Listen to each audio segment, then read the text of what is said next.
Welcome to 2019. I'll be your host, Kat. Pronouns they, them. Let's hope it doesn't suck as much as 2018. Not that 2018 was the worst year, but it was not the best year as far as I can tell. Which leads me to the topic of this week's video, 18 things I learned in 2018. Original. Number 1, it's okay to step back and start over. Number 2, life doesn't move in a straightforward linear path. Sometimes there are little steps that diverge and you go down that and then you have to draw back and go around. It's not linear. There's no set path for you to take. You just have to go through life, living life, and seeing where that takes you. Adding time and distance to friendships can help determine whether or not they are true friends. And I'm not saying that in regards to everyone, but I feel like some people become best friends mainly because of proximity. And when you take a step back, or even relationships, if you take a step back and you really look at it, you might see that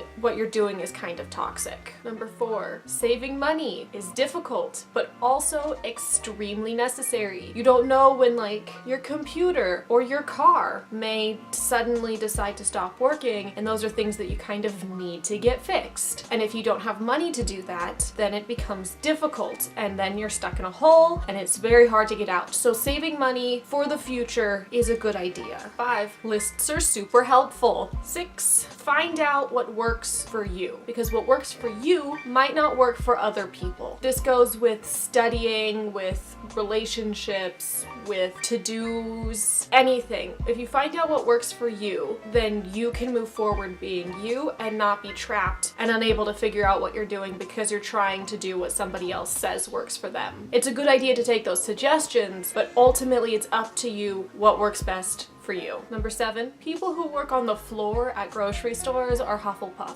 Number 8, people who work in the back of grocery stores are Slytherin. Number 9, people who do the numbers and the calculations and the orderings are Ravenclaw. And number 10, people who deal with customers are Gryffindor. Number 11, it's important to not skimp out on the little things that make you happy. I personally have found that soy milk in my chai tea lattes tastes way better than almond milk. Almond milk is better for you and it has fewer calories. However, that doesn't matter because the 30 calories that is extra and whatever else that is in the soy is so much better and makes me happier than the almond milk. And I've had a real fight with myself over this, but I am allowing myself the small things that make me happy. Number 12, my body really does not like dairy. At first, I thought it was a minor inconvenience.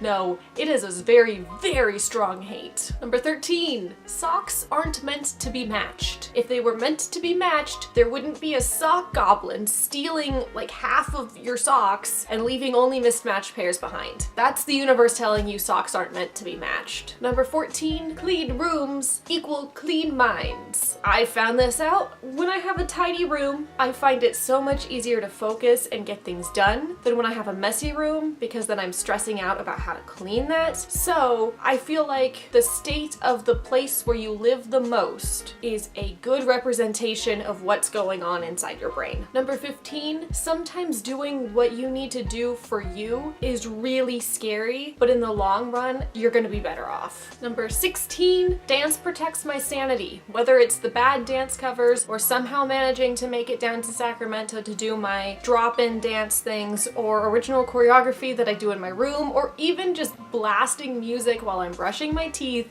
and doing a little jig, it helps so much. Number 17, I love learning, but I hate school, like the construct. Learning is great, but when I'm forced to do it, it turns my brain off. And number 18, learning languages is so much fun. I'm currently learning Korean, and then there's a little bit of Chinese Mandarin thrown in because there's a lot of borrow words and roots in the Chinese language because of how Hangul started, but I find it so fascinating and I'm loving it so much. I can understand a lot of what is being said, but I cannot always respond because I'm having a hard time, but I am enjoying learning like you wouldn't believe. One thing I did not learn this year was the difference between un, nun, and i, ga, the subject and topic markers in Korean.